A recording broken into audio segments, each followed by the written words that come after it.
ప్రార్థన ఇంతటితో ముగించబడింది. ప్రభు అయిన యేసయ్య మిమ్మల్ని దీవించును గాక. అందరు తిన్నారండి మైసూర్ పాకు? ఓకే, కొట్టు చప్పట్లు కొట్టు. Hallelujah. Praise the lord.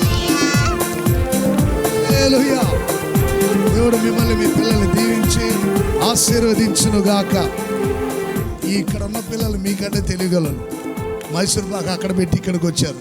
Cake కూడా తిందామని వెళ్ళి మైసూర్ పాకు తినండి. ఆఖరిలో కేక్ పంచుతారు. జాగ్రత్తగా స్టేజ్ దిగి మెల్లగా మగపిల్లలు సండే స్కూల్ పిల్లల నుంచి దిగండి, మెల్లగా దిగండి.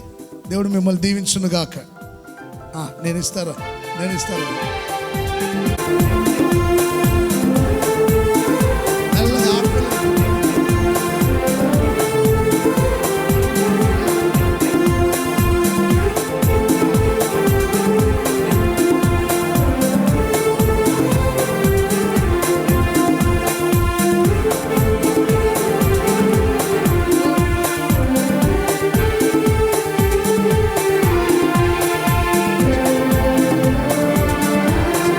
మెల్లగా దేవుడు మిమ్మల్ని దీవించును గాక.